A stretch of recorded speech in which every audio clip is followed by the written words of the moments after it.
biggest struggle for them is they've got a lot of bases to hold on to coming for this weekend with the last chance qualifier. So I don't know if that's going to put them necessarily in the best position. It could be a huge advantage for Entropy Gaming in this one. But let's see, because we have Bats kicking it off, and you mentioned he is one of the highest hitters here for Entropy Gaming. So a nice solid start for the team potentially to try and pick up that 3-star. Sails the blimp through to take down the Town Hall, but misses the mark on this one. Now, this isn't the end of the world when you miss the Town Hall right from the start, but it does mean that you have to invest some troops that you had other plans for.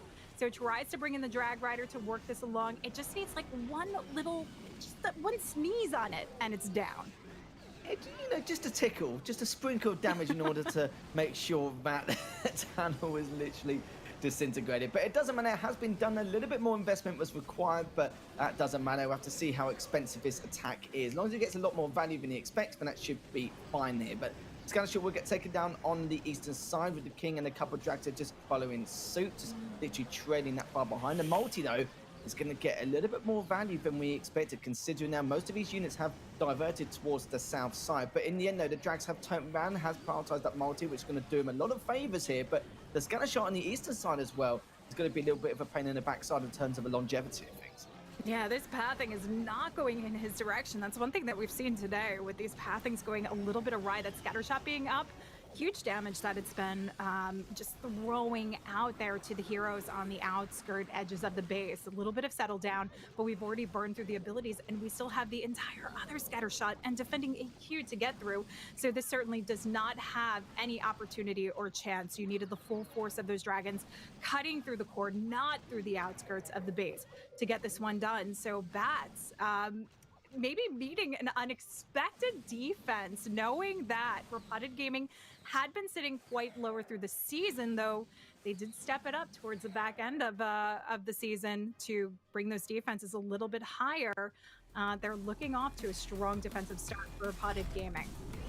Typical, we sung Bat's praises during the pre-show, the segment, and then that happens. Absolutely typical. But you saw he was trying to recover. It's a shame that the Town Hall situation happened, because he could have got a little bit more value out of that elsewhere instead. But one of those things, 2-star, 81%. It's not as bad as what we saw from the previous war, but no reason why REPOTTED Gaming can't capitalize. But again, it's just another sign to show that REPOTTED Gaming's defense has improved a lot, especially towards the last couple of playdays.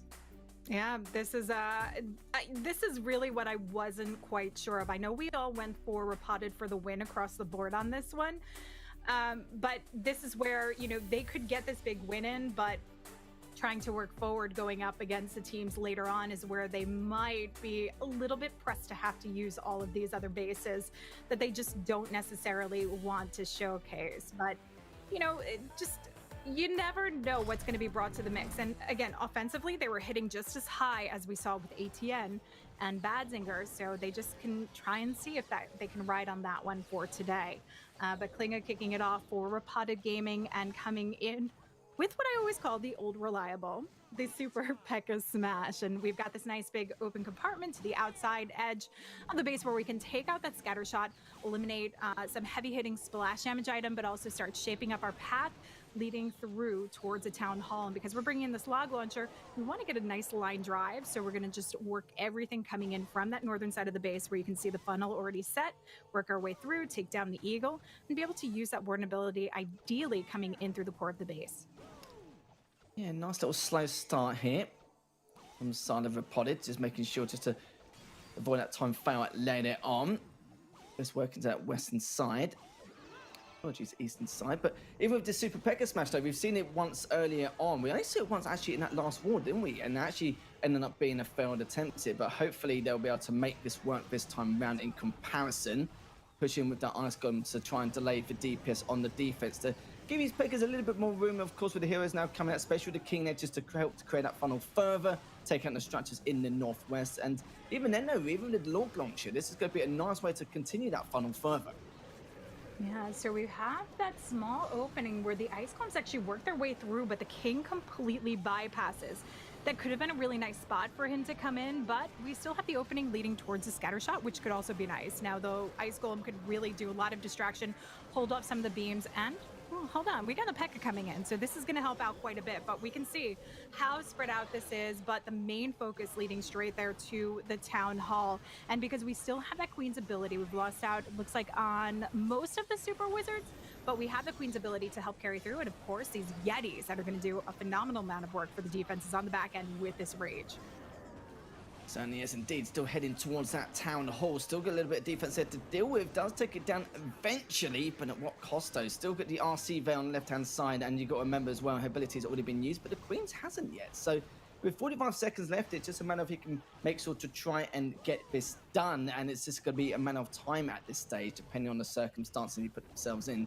And even then, it's going to be really damn tough. May have to pop her ability a little bit early just to make sure to try and seal the deal, to make sure that time fail doesn't happen, as REPOTTED Gaming want to try and go in with this 1-star lead and the 19% to add a good measure also here, but still 20 seconds left and still pushing on forward. The question is, so do we have enough DPS in order to punish this and be able to get that 3-star? I think B is going to be literally super close here at this point, still making it towards the Archer Terror and the gold mine left. 5 seconds left there. Will he be able to try and get this triple and try and seal the deal? And looks like it won't be able to, as the Wizard Tower is still only on half HP, but still though, it's a good run to start anyway, so at least they'll have the 18% advantage going in.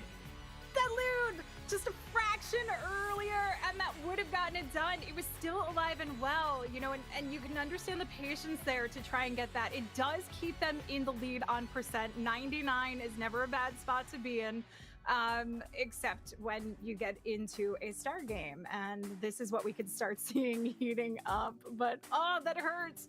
That hurts so much, because you're talking about just like the smallest fraction of a second on the drop of the loon that could have made the difference there. Yeah, it was a great execution nonetheless, wasn't it? It was very smooth, and it seems to be having a little bit of trouble in the center at times, but it was nice to see them already try and make that Super Pekka Smash work, but sadly in this case it doesn't. It had to be a time fail, and we mentioned it as well with the start with the Warden as well, working into that east compartment, but this is what Obama could do here to try and at least add a triple to their name and try and really get Entropy going here, as it'll be a great start for them in this war if they can try and do that.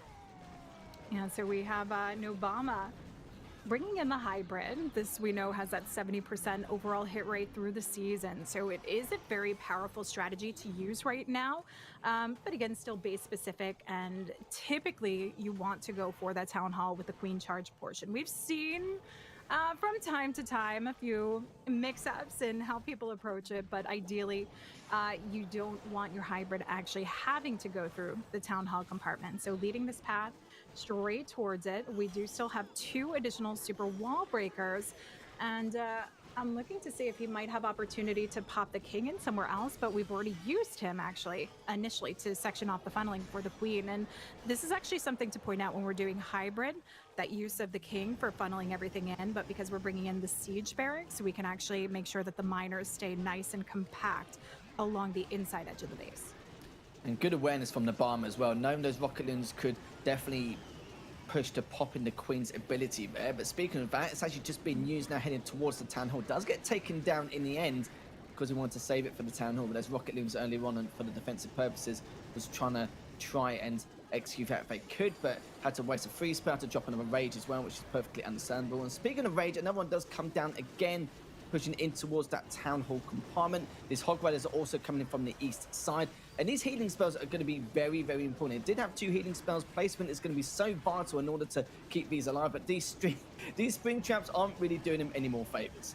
Yeah, heal spells used very early along with that Warden ability, and there's still a lot to worry about on the back end, including that multi-targeting Inferno that is going to spread its beams out. But we have the Royal Champ and her ability. Queen's trying to keep that scatter shot under control, take it down to eliminate any additional splash on the back end, though we still have that Wizard Tower to worry about. It's all about the use of the Royal Champion having to force the Seeking Shield a little bit early. It gives her some regenerative health, but with no cover for her, it's not going to be enough to actually get through these defenses. So all eyes are on the queen.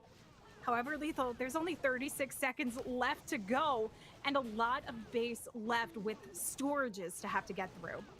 Yeah, I'm hoping it's not going to be a repeat from what we just saw in that last matchup, though. But then again, the units are very well spread out, aren't they? So there's no reason why they can't do that. 20 seconds left. The Queen's got plenty of health and still has got the healers behind us, so that's not going to be too much of an issue.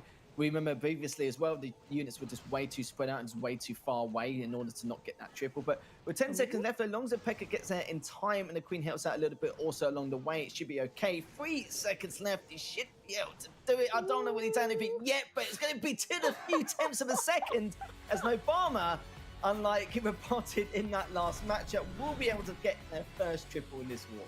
Yeah, I think luck was definitely on Obama's side as compared to what we saw from Repotted Gaming in the previous one. So with the 3-star on the board, they were hoping to see another defense into the mix. Even if it's another 99%, they don't care. They want to start claiming that 1-star victory over Repotted Gaming to situate themselves ahead of the game. That 81% is going to be, I think, a big problem for them if they get into that star match, because, you know, Repotted Gaming is a team that we could potentially see picking up 14 stars. We've actually seen them do that against teams like ATN, and I believe even MCES. So they're known for their offense, and that's what they're hoping to come in with today. And Timtastic, I think you know this, Lethal. He is one of my favorite attackers because he tends to be a very creative attacker, and this is one of the things that I love is when he comes in with the sneaky goblins. He was doing it before it was really popular in the meta, but also investing in, look at this, we've got the blizzard to come into the mix as well. So we're going to be picking up some big value along the outside edges of the base, and I'm curious to see if that means we are going to wallow straight through the core. It's nice to see a bit of creativity, especially from players like Yo-Yo or like Timtastic, because I've got absolutely none. I'm so academic. I don't know what any kind of creativity is. As now the Kings is headed in towards the south side. The Queens also now just following suit as well, to trend behind, making sure to take down the AD. We'll find this Rocket Loons though along the way here, and the Ice Golem comes out as well, just to make sure to put a delay onto this DPS, but still though getting a little bit of value as it is just in range of that, as well the Queen now just trying to tend on the Wizard Tower at the same time though.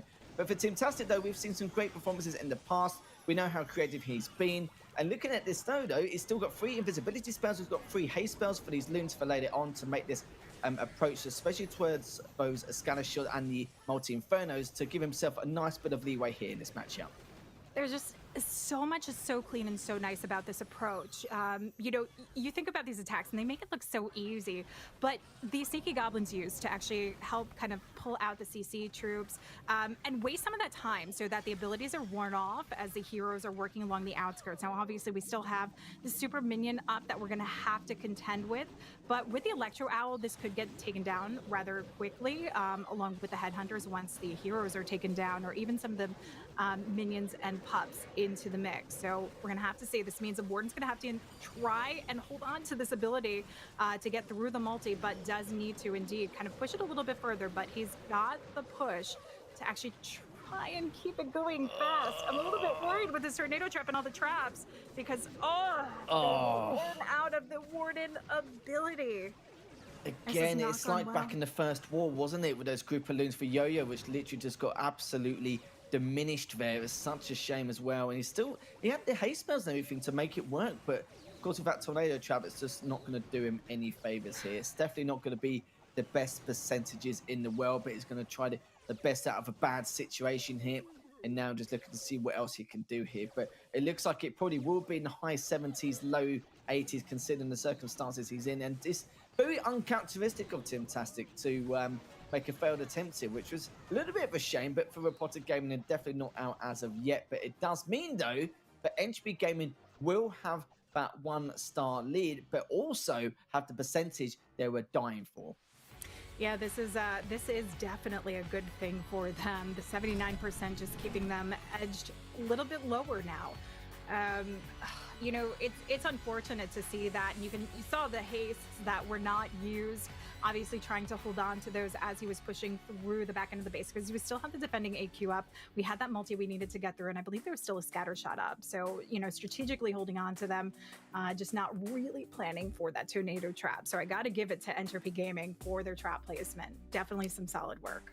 It certainly was indeed, and it's not the first time we've seen it today, as already mentioned earlier on. But you see from there, Repotted, they had a nice 18% lead, a nice way to start things off in this war. But the things that Entropy Gaming found their first triple, and in the end, Repotted Gaming sadly slipped up by Timtastic, especially for that tornado trap earlier on. But it's been a real shame though. We haven't really seen many 3-stars today. It seems like the defenses from all these teams, all 4 of them so far here in the ESL Mobile Challenge Finals, have really put on a really good show and definitely been bringing into a lot of areas which a lot of these players just did not expect here. As we've got now Bully here from Entropy, he's going to be looking to see if he can make matters worse here for REPOTTED Gaming and try and add a little bit more pressure onto their opponents by trying to get another triple if they can. Yeah, so we have the sneaky goblins coming in to take down that town hall. We're seeing, oh no, he made the town hall invisible. This is where you have to be so careful with that invisibility spell and missed his mark. They managed to go over to the storages, and this means that that entire investment is all for naught, and he has to readjust. So this strategy is known as the Soham, and this relies heavily on that being actually taken down by the Sneaky Goblins, because you use the heroes on the opposite side of the base together collectively to gut through the core, make the connection working through. So now it's up to the King to take on the Town Hall, and then the Queen, the Royal Champion, and the Warden are going to have to work together on the opposite side and still provide enough support for the Drag Riders and the Bats to actually come through. Oh my goodness, he's actually investing the King and the Queen into the Town Hall. Oh, I don't know how he's gonna fix this one, Lethal. I don't know either. This attack has already become way too expensive. I think right at this point the triples could be out of the question. It's just a matter of getting the 2 stars and just getting that best percentage possible. But this is the thing though, I don't think he expected that to happen, because, you know, with a tiny little slip up like that, you know, I think Banks was actually talking about misplacements or getting fat fingers or anything like that. I think it was more, of course, it was based on the position of the spell, but yeah, it was just such a shame indeed. But it's like I said though, for him to get a triple now, it's just going to be, you know, you have to do some incredible adaptation, but it's already become way too expensive. All getting that about that 2-star and the best percentage along the way. RC now still pushing on forward, still has her ability if she sees fit. Still got the Ice Golem coming out as well from the southwest side, just to give these Pats a little bit of leverage, just distracting that Wizard Tower so that the splash damage doesn't really do too much work along the way, so the Bats can get a little bit more damage onto the defenses on the south side here. But he is making this work. It's like I said, he's trying to make the best out of a bad situation. He's still got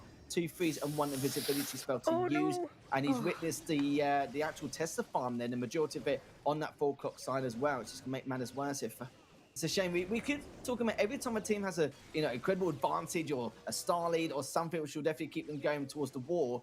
And in the end, this happens, and this is really a sad feat to see, considering they had that 1 star and a decent percentage as well going into this halfway mark. Yeah, I was a little bit worried about those Bats, because I was trying to keep an eye on the percentage, keep an eye on the Bats, and when that Eagle just wiped them out, I wasn't sure where we were percentage-wise, but a really nice turnaround on that. 69% is, I would say, pretty fair for what he had to deal with that kind of attack. That's not one of those ones that you could really expect much more of. If you're not getting the Town Hall down with the Sneaky Goblins and you have to invest your King and your Queen to take it on, you're lucky if you're going to hit that range. Yeah, they're going to be on 250% now. If my math serves me correctly, if REPOTTED get a triple here, they're going to be on 270. That's already a 28% lead if they do tie these stars up. And there's no reason why REPOTTED can't either. Absolutely no reason at all. But yeah, I do like, you know, what you were saying as well. Of course, he had tried to make the best of a bad situation. He knew it was going to be a 2-star no matter what. Just had to try and get the best percentage possible. Even the little, you know, micro plays, such as using the Ice Golem to distract the Wizard Towers, for example, to give the Bats a little bit more leverage to then push into the south to keep them alive for as long as possible and get the best value as much as possible. But Mech, you know, we've also talked about him quite often. Is again another very solid player here for REPOTTED, and also using that Rocket Loon straight off the bat just to snipe a few bits and pieces here in terms of the defense coming out here before this Hydra just make its move here onto this base. But we've seen some great bases, especially on the defense of Beezus as well. But we'll see how Mech can try and challenge that with a very fast approach here with the Dragloons and the Warden, as well as those Dragon Riders. Yeah, so kind of self-funneling a little bit early on with those loons, getting those drags set up, but also getting the heroes set up so that they can work along that outlying edge, keep everything working through nicely. The blimp, though, is, I want to say, a little delayed, because we see it cutting across with the dragons, the majority of them pushing towards the town hall, and will likely go through this poison bomb. We see so many dragons actually making their way through, but all he needs is a good chunk, just taking out the core of the base, The only unfortunate thing is we don't get that eagle down, and Dragon still continuously going through that poison bomb is really going to wreck this one. This is a lot riding on the Royal Champion to recover, but with no support left over. Yeah, and the race spell comes down there to try and get this RC to continue to do some great work here from that 4 o'clock side, especially in that eastern compartment. It actually freezes the defensive queen as well, but still has to deal with a lot of DPS along the way. Still got that free spell to use, but at this point, not really too much to use here. The Eagle Artillery just focuses on that last drag as well, and it's going to be another slip up here. I just feel like, every time we mention how great a player's done this season, it's slipped up. The only person who hasn't so far is Ramirez. He's the one who's shown the most amount of consistency here across the board, especially going into this final. And that is going to be a 2-star, 83%, which means that REPOTTED don't capitalize what Entropy were up to earlier on. Yeah, you know, and I think Rakira, this is why I picked Rakira as my MVP. He's just Your been go-to, so consistent. yeah. Yeah, he's been so consistent. But, you know, Mech was definitely one of those stronger players for RPG that you would expect to see coming in. But this is the finals, you know. We're expecting to see some of the best defenses coming through to get that big prize. You want to get that $18,000 top prize. And for some, it seems to be paying off, but it's just ping-ponging back and forth now. REPOTTED Gaming still do hold that percent lead, which is good for them. So we'll have to see if they can continue that force moving along. Again, as long as our math serves me correctly, I think it was 261%. So yeah, got 11% lead here, which is actually quite a large margin considering the circumstances they've all put themselves in going into this matchup. Again, now Beezus, you know, he literally just defended that off really well. Just depends on how he's going to attack with his hydra, so forth. But do you know what Banks was saying? You know, he loves a bit of E-Drags. There you go, mate. You've got one. You got nice E-Drag on the north. So at least that'll make him a happy man continuing on in the finals today. And already done quite a lot of damage here. It looks like the bulk of his attack is going to be coming in from the north west as well as the west as well. The Queen's going to be making a start on the structures there also, but it's only like this hydra attack. We've got to remember this was the 3rd most used attack here throughout the majority of the season. I think like 70%, I believe, but this is the most amount of fails I've seen already so far. Yeah, you know, so I think we're going to see some drag attacks, and it would be from one of these 2 teams because they are the 2 teams that have come in with it. I don't think that's going to be the only E-Drag that we actually get to see.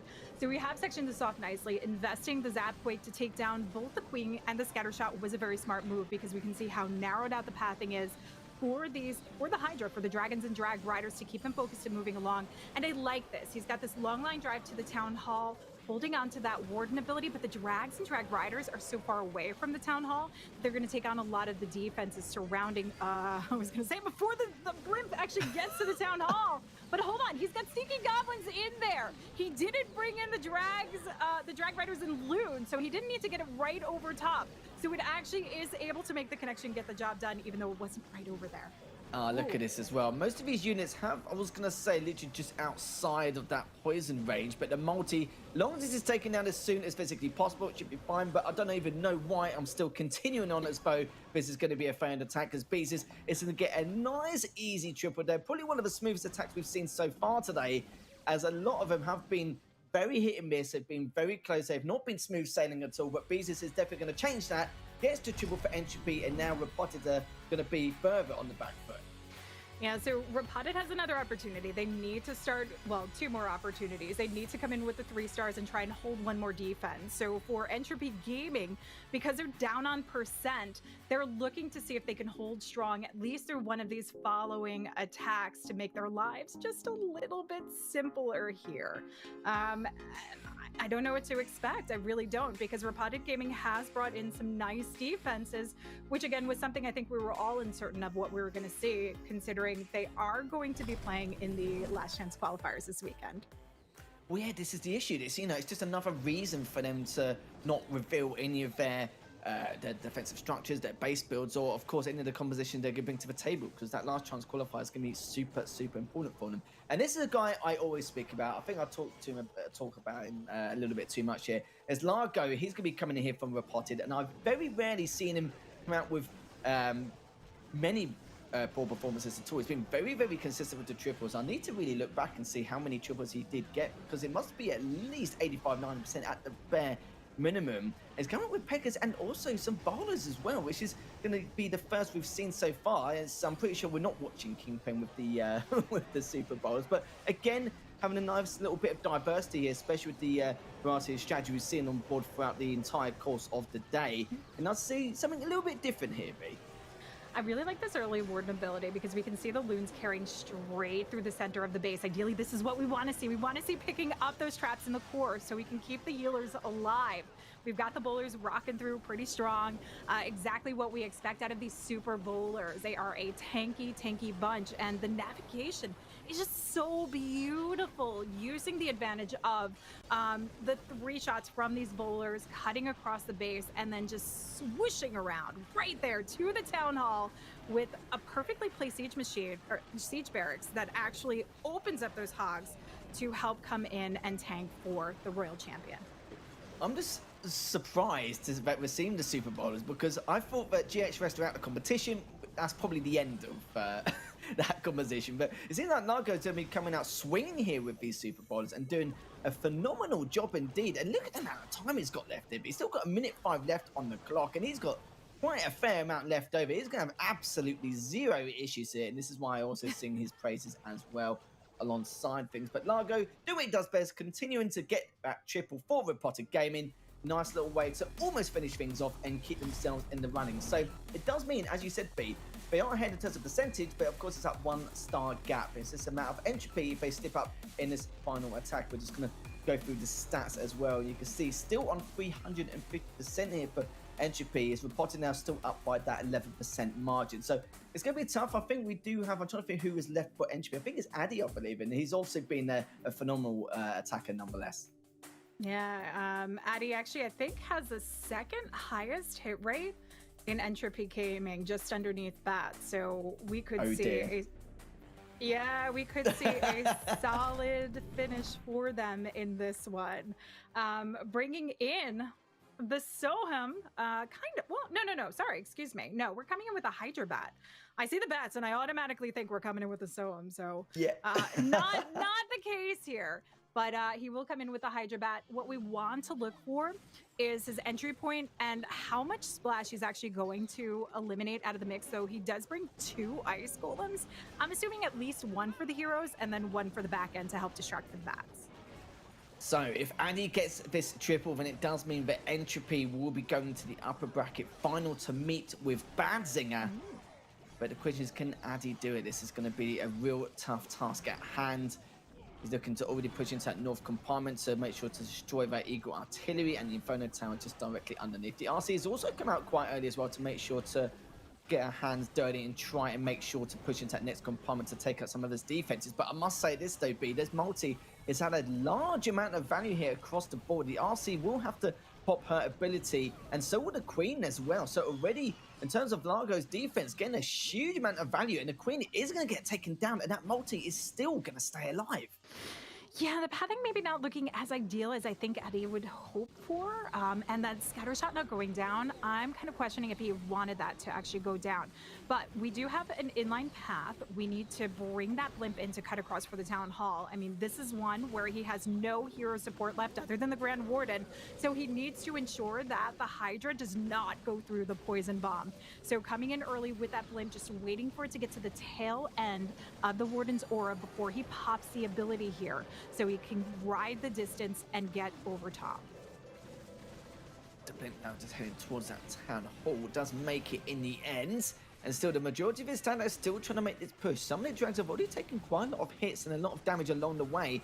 The question is though, will he be able to execute his plan and try and secure this victory here in this war? Still pushing on down south here, but I don't know, I'm a little bit skeptical here, but there's still quite a lot of defense to deal with. It's still got the Inferno Tower in the center and still trying to push towards the south as well, but the AD's getting a lot of hits off on these drags as well, and I kind of feel like over time these drags may even evaporate. Yeah, these dragons right there kind of in the poison bomb radius, but the bats have done a ton of work. Freezes to hold off the multi, and he does have this drag rider that has just a little bit of health left, freezing up the multi, freezing up the air sweeper. More importantly here, what do we have actually left for defenses? Oh, we've got an AD down on the bottom side of the base, and you know what, Lethal? There is not enough time. There is not enough time for Addy to get this one done. So RPG has the ball in their court with this final defense added to the mix. Oh, this is not the first time we've seen it today either. This is what happened to ATM before, and it ended up losing on out. So Entropy Gaming, they could have sealed the deal. They could have made sure to get this triple in order to take them into the upper bracket final. But Addy, sadly for him, he's not going to be able to do that. It's going to be a 2-star, 75%. But at this stage, if he had a better percentage, he could have made the REPOTTED lives a misery here going into this. But because of the 75%, because of how low it was, it means this triple from REPOTTED will give them plenty of leeway to go straight to the finals. It certainly would. But again, you know, to come in as the final hitter is not an easy task to do, especially when you know you have to perform, you have to drop down that 3-star. And we are seeing some great bases, some great builds coming into the mix. I think surprising a few of the players. Those nicely placed tornado traps and air traps are definitely what I've been enjoying watching. Yeah, those two tornado traps, it's definitely been barcoded into my brain in terms of what exactly occurred earlier on. But General X is going to be the final attacker here, coming with the blimp here in that north compound to try and take down that town hall. And this is very, very important. Percentage, it's perfectly fine for REPOTTED Gaming. As long as they get the triple, they can then secure this victory in the war and then go into the upper bracket final to meet with Badzinger. Something Entropy Gaming could have done in that last attack, but sadly they just could not with that 2-star 75%. Now using these rocket loons as well to snipe some of this defense along the way. 2 ice golems to give this queen and the king as well some huge leeway to really keep this defense back in terms of the DPS and also the RC as well. So already a very strong approach here from that northwestern side. There's a lot riding on this, and he's coming in with the rocket loons. Now, what this particular attack actually showcases, it's similar to that Sohim, that Drag Rider bat attack that we've seen.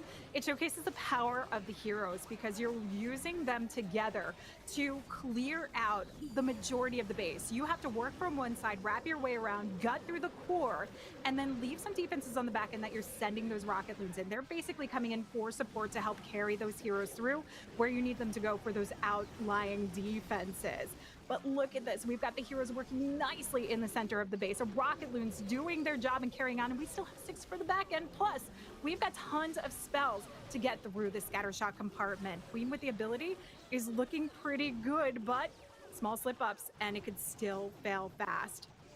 Yeah, I'm just a little bit wild at the moment. I'm interested to see what we use for these 3 rocket loons as well, and just exactly what defense is going to be taken out. It looks like it's going to be going straight towards the mortar on the outside, but also going for the archer tower on the east side as well, just as a guarantee. But also using the heroes in the center in order to try and distract them away from those rocket loons. And the rocket loons, funny enough, are actually going straight for that scanner shot, which is absolutely huge. And General X is going to get so much value out of that as well. Still got a couple of spells in his back pocket if he gets into too much trouble. But it's like I said, General X, he needs this triple. There's no doubt about it. If he gets it, it's fine. They'll be able to win this war outright and go to the upper bracket final. If not, though, he'll be going straight into the loser's side. 45 seconds left. The queen is still alive, just barely here, as he's still trying to take out everything she can. And look how much HP the queen has at the moment, as the mortar is still trying to do whatever it can in order to take it down. And apart from that, Wizard Tower is the only thing which is left in order to stop her in the tracks here. 30 seconds left to go, 98%. And literally, it's going to be the clan castle left standing. That's going to be cleaned up momentarily in these next 20 seconds. I cannot believe how long the queen stayed alive. She's been on 10% HP for like literally the last minute of this battle, and it looks like she will be able to come in and close this out. So General X will get the final triple here for REPOTTED Gaming, will win based on percentage, and REPOTTED Gaming will see them in the upper bracket final. Clutch hit moment. Oh my goodness, this is where I was saying you need to play your cards right. Small mistakes and you could be out of it. No. It wasn't 10% lethal.